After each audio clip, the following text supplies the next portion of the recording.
The territory that we played in, the amount of situations, chances that we created, set pieces, it was unbelievable not to be 1-2-3-0 up. That's football. And then we started the second half. They were a bit more aggressive, and then the game was not that in control. We conceded a goal, and then it's game on. On the whole, I feel so much more positive and proud of my team than I did on Monday night. And there's lots to take from today. And we played against one of the best teams in the league. So if we can approach the next block of games with that mentality and that courage in the second half to really play football properly in the way we want to, then yeah, I'll be happy. If you want to fight for the title, you have to win these games, you know. It doesn't matter how hard it is and what it takes, so you have to win. Big week, 3 big wins. I mean, can you feel a bit of momentum? Absolutely. Well, we had a really tough period after the last international. We lost so many players. We have to adapt to different contests, play twice with 10 men. The team finds a way, you know, to win in any context, to compete in the way we do. And we had adapted really well to those circumstances. So, good platform to continue the season. More stressful than it needed to be? Probably, because the first half I thought it was exceptional, the amount of dominance that we had, the areas that we played, the amount of situations, chances that we created in open play, on set pieces, our counter press, we really were there. It's unbelievable that we didn't score a goal. Then we started the second half, we were a bit sloppy, especially in the first 5-10 minutes with the ball, and then the game became a little bit more open, and the chance that they had, they scored the goal. And then again, we thrown away everything that we did in the first half. We started a completely new brand game in a really difficult context, and the team reacted incredibly well. A lot of composure, a big belief, very good clarity in what we had to do, and the crowd was exceptional, the subs were exceptional, and we managed to do it again. I just ask you about Bukayo. We talk about him every week, but you can see this season he's sort of embracing that leadership. Like it was him who grabbed that game when they won it. Are you seeing that quality from him there? For sure, and that's the maturity and that's the steps that players have to do. And he's been long enough in the team now, and he has earned the right to have that role. He believes in that. He has the capacity to change games, to decide games, like many other players. And if we want to be at the top, sometimes players have to create those moments, and he certainly has done that today again. Jordan, for son.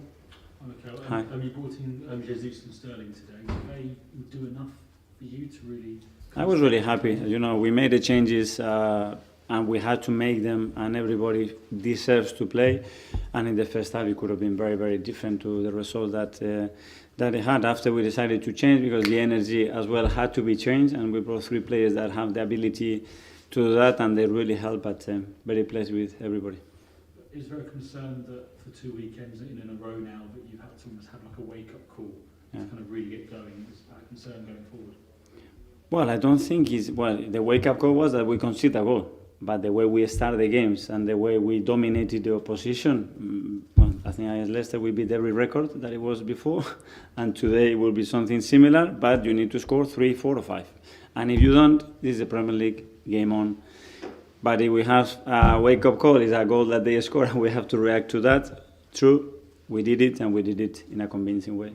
Art from the Athletic. Hi, Mikel. Just Hi. on Bukayo, I think the efficiency has always been there with his game. I was just wondering, does it feel any different to you this season, or does it just feel like this is the normal Bukayo now? No, I think it's another step ahead in what he wants, and especially when, you know, and do it at home, do it away, do it in big games, do it against not some other big games when the team needs it, not when it's 3-0.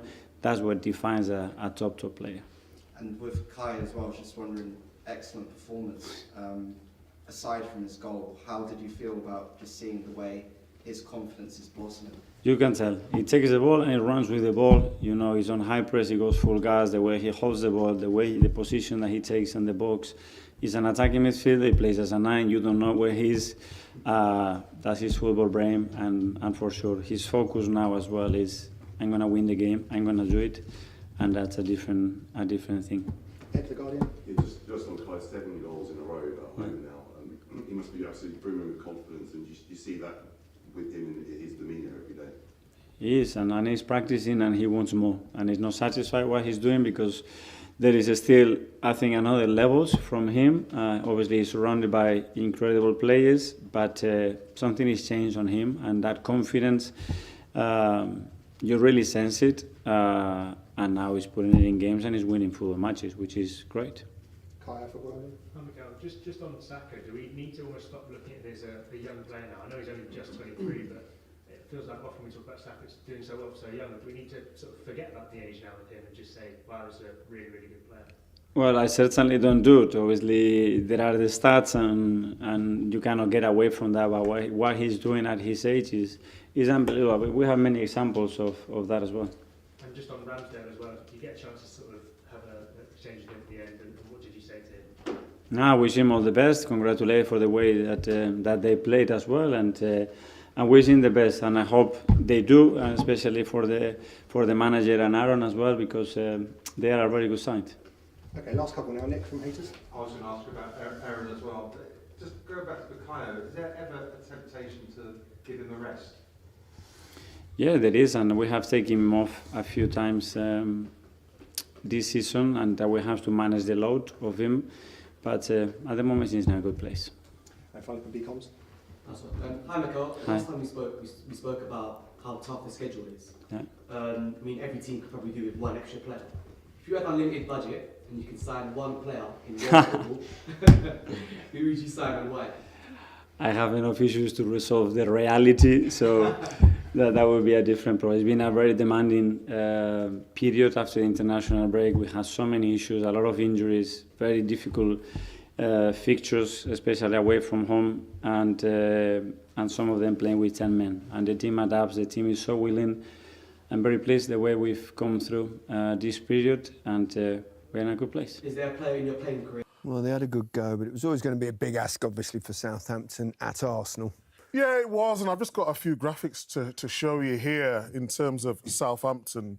You know, errors leading to goals, 6, possession lost in the defensive third, 55. And Arsenal had 13 times they won it in that final third, so it's always going to be tough. But what's so great about Arsenal is the way they press and the way they can adapt to what opponent they are playing. The sort of set traps here with it, sort of playing 4-4-2 at times when they pressed. And Jorginho and Rice were really aggressive in going high. We know we've talked about Southampton so many times and them wanting to play out, but they were sort of just setting little traps there in that triangle. The only ball is long or into the midfielder there, and Sterling gets it back. And that was the first one, and that was pretty earlier on. And maybe on another day, Arsenal could have scored a goal. Again, they're not set. Rice and Jorginho see that. One goes, the other follows. They win the ball back. Partey was playing right back today. A better ball into Havertz, and it's probably a goal. It just couldn't get the right amount of pace on the ball. Again, with Arsenal, they've got that wall there with the free. Almost saying, OK, if you want to play through the lines, it's going to have to be a very good ball. Saka, who was outstanding again today. Partey backing him up, nice and tight. And it's so good to see Arsenal adapt from in the Champions League to be in defensive and still winning the game, but then at home today, having the possession. But this is the one. So if we just pause it here. Yeah. Right. So this is the risk versus reward. So this is what Southampton are trying to do on the ball. And when they get into these areas here, they beat the first line of press, now they're into midfield. Now on the ball, they've got to get that ball forward. So when Russell Martin said they did good things, they really did. But it's just Arsenal, Saka and Havertz was too alert to what they was trying to do. And Arteta, I just think he's having a fabulous couple of seasons now. He really is able to capture what this team needs to do in different moments. No question. Russell, a lot of positives to take from this match, but after so much fight, especially in the first half, the way you guys defended so well and scoring first, is it mostly frustration for leaving here empty-handed? I feel really proud of the performance and the way the team approached the game. I love the willingness to defend in the first half and to put the bodies on the line. I wanted a bit more courage and confidence on the ball and a bit more willingness to take the ball and to take it under pressure in the second half, and we certainly did that. And we had some really big moments in the second half, and I really liked the second half performance. We conceded after scoring, we conceded a goal too soon, for sure, and it's from our mistake as well, which is really frustrating. We have a chance to go out the other side of the pitch, so... and then at 1-1 we didn't respond well enough. The atmosphere in the stadium was really up, the temperature of the game, and we didn't... for 5 or 10 minutes we had a bit of a wobble. We're playing against one of the best teams in the country. And And then at 2-1, the game's a bit open. We're trying to score, and actually we had some really good spells. And I can take a lot away from today. Well, I'm disappointed to lose. I'm really disappointed we conceded 3 goals in the end. But actually, I'm really proud of a lot of what I saw throughout the game. Mikel, after Southampton scored, it took only 3.5 minutes for Arsenal to score the first goal. What does it say about the composure of the team, especially after such a tough first half? Yeah, it was an unbelievable first half. Again, very similar to Leicester. Total dominance, chance after chance, corners and pieces arrived there in the zones. Didn't manage to score the goal. I don't know how. You go 0-0, you start the second half. We started to give some simple balls away and give them a little bit of belief, probably. And then they scored the goal. And then it's game on, and everything that we do in the first half is thrown away again. And you have to build from that. And then the team reacted incredibly well. As you said, a lot of composure, very reassured that we are capable of doing it again. The crowd was amazing again. And yeah, happy day again. Yeah. What is it about this group of players and this team that just takes charge of situations like this? And it's not like Southampton didn't create chances, but Arsenal really took charge of the game.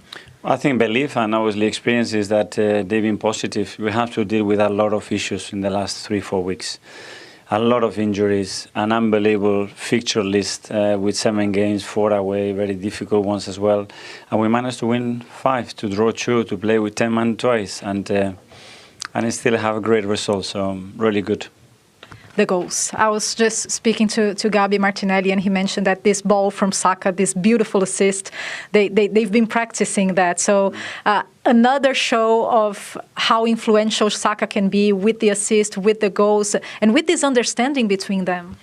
Yeah, he was, I think, Bukayo involved in the 3 goals, I think. And again, the subs as well, they make a huge impact. To be fair, the starting 11, the way we started, it was so good. We needed energy, we needed a different dynamic to change the game. Absolutely brought it. And again, those connections and that belief is key to keep winning. Conceded the opening goal, and that was Cameron Archer scoring for Southampton. Right, he wasn't stressed at all, though. No, I wasn't stressed. You know what, to be honest, there's something, obviously now that Arsenal have won, there's something quite pleasing about Cameron Archer. I've watched him a couple of games, and you know, he's had some chances, he's not quite made it. He's got a little deflection, got a bit of luck. It kind of made me worried, I can't lie, but I shouldn't be worried really with the calibre of the players we got and the fact that they know what they've got to do this season. So for him, you know, obviously 3-1 we beat them, but you know, I'm quite pleased for him to get off the mark as a striker. Yeah, there's Cameron Archer with the opening goal. The equaliser came from a player who's now scored 7 Premier League home games. Yeah. Southampton really shot himself in the foot. Square ball. When you've got so many players ahead of you, you're risking it, and Havertz there, well, what a finish that was. He goes for a bit of power, but I think there's a lot of accuracy in there as well. He's just not hitting it, you know, closing his eyes and smacking as hard as he can. That's a bit of accuracy as well, keeping no chance. Yeah, great finish, and what a ball this is. This is a great cross. You know, Martinelli does really well to make sure that he holds that run, Mike, because we know that when Saka comes inside you, he's looking to put that to the far post. And you can see he's really bent that run brilliantly. Could have easily been offside if he went too early, but that's fantastic, that is. Yeah, so Martinelli off the bench and onto the score sheets. And then another player who came off the bench to then set up Saka with quite a beautiful assist. Well, yeah, exactly. Saka turns from provider to scorer with a little bit of assist from Southampton again. But right foot, he places it nicely, and he was the difference in the end, as I say, a really good assist and then a finish to put the icing on the cake. Yeah, so after Liverpool had done the business, it was up to Manchester City. And then Arsenal both delivered. Gabriel Martinelli, as mentioned, off the bench and onto the score sheet. Let's hear from him. Gabi, first, congratulations on the goal, on the win. I want to start with your goal because you timed that run almost perfectly, and great assist from Saka as well. Yeah, great ball from B. We've been practicing that ball a lot and during the weeks, and yeah, today it paid off, and yeah, really happy with the goal, and thank you B for the assist. There was a long wait for VAR to check. What were you thinking on that moment? Because it was very tight, but the timing of your run was really good. Yeah, I wasn't sure if I was on, and I was just praying for he was on. So yeah, really happy with the goal and happy he wasn't offside. Yeah, you mentioned you've been practicing that. So when Saka gives the ball, so you already know the space you need to attack and where you need to be. You've been practicing specifically this movement. No, I mean we know where we have to attack in the box, and when someone opens the ball up, and we know where to go. And yeah, really happy with the ball and yeah, the goal as well. And how have you been feeling? Because you scored against Leicester and you scored today again, so it seems like things are coming together for you. Yeah, really happy with the moment. I scored in the last game, an assist as well, and today another goal. So, as I said, really happy with my performance and with the team also. Yeah, Martinelli's been waiting since March for a goal. He got one last week. He's on the score sheet again. Yeah, well, that's what he's got, that kind of run in him where all of a sudden he starts and then he keeps going. But like we've seen with Mikel, he's been rotated a bit with Trossard and that. But today, you know, again, he's come to the fore and he's scored a goal that we really needed. But like he's somebody that he needs to play regularly, because if he does, he can go on these kind of runs in scoring goals, you know, frequently. OK, so that's Manchester City done, Arsenal done as well. Plenty of goals in those ones, plenty of goals around the country as well. Well, they certainly posed an early challenge of Arsenal's. They were given a scare, weren't they, Leon, before they found their stride and were comfortable winners in the end? Yeah, I mean, Southampton will be disappointed having got themselves ahead and to give the ball away on 2 occasions cheaply to give Arsenal a chance. But, you know, Arsenal are relentless at the moment. They just keep pressurising you, keep forcing issues, as Mikel Arteta said there. They force chances, set pieces. They really did put Southampton under pressure, and eventually you just felt that the goals were going to come. The first one came just before he made an important triple substitution to then go on and win the game comfortably. But it shows the options that Mikel Arteta has from the bench to be able to make a triple substitution, to make the team better and go on and win the game. Nobody saw this start coming when Cameron Archer put Southampton ahead. No, I think they were looking for a foul here on Sterling. For me, it's probably not a foul. There's a bit of a coming together there. Not enough. The referee's right there. You can see in the shot, you know, he's close to it. But, you know, when you're down at the bottom and you get a goal away from home especially, you've got something to hang on to. And Ian Wright says they shot themselves in the foot with the goals to give away. But, you know, Archer, with a brilliant finish, it takes a bit of a deflection, I think, off the defender when he gets the shot off. But it's a tidy finish. You'll see it from here. Just next to the defender, and gives David Ryan no chance in the goal. It's a great start for them. But again, the goals they concede are so frustrating. You're away from home, look, Steve, and this is how you concede your first goal to get back into it. Overplaying in the wrong areas. They're wide open at the back. And Kai Havertz, I think, is his 6th goal this season. He is a player on top of his game. And for me, I was one of the people to say, I don't think they'll win the league without a striker. But this guy keeps sort of proving me wrong week in and week out. That's a brilliant finish. It's a brilliant finish, but they wouldn't have believed the luck to get that opportunity. Southampton, again, leaving themselves exposed, playing out from the back. And Mikel Arteta got that goal just before the triple substitution he was about to make. So it was important. You see, he went to his substitute bench. He's able to bring on quality. And this is what the main difference is with Arsenal these days, isn't it? Yeah, but I also feel that these are all players that believe they should be playing.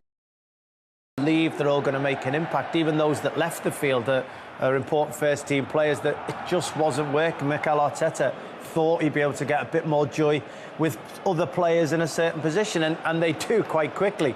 I mean, this guy, Saka, at the moment is absolutely outstanding. He sees the pass, sees the run from Martinelli, and it's difficult to miss from there, Shane. Makes it a difficult one for the goalkeeper. I think a young Leon Osman would have put that away, but no, it's all about Saka. It's a brilliant ball, and again, you see Arteta's reaction as well. He was a bit quiet at the Emirates today at times. He was getting the crowd going as well. I think them substitutes really sparked them off, and it's a brilliant goal.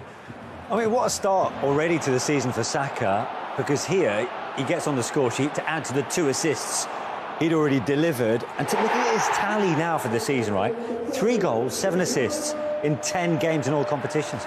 Yeah, I mean, he just gets some joy from following the pass. Trossard actually gets tackled there, but it's such a poor mistake defensively again from Southampton. But, you know, there he is in the position, Saka, following up, working hard, being in that moment to make that, but look, that victory. The defendant, Manish, you're looking at that and you're like nearly hiding behind the sofa. Yeah. Like if they want to stay in the Premier League, Southampton, they have to clip. 2 of them goals are avoidable, clearly avoidable. So poor defending. But we've seen that before already, haven't we? We have seen that before, and Russell Martin. But he says he's not going to change, and if he doesn't change, there's only going to be one outcome. They're going to go back down again. So he needs to do something.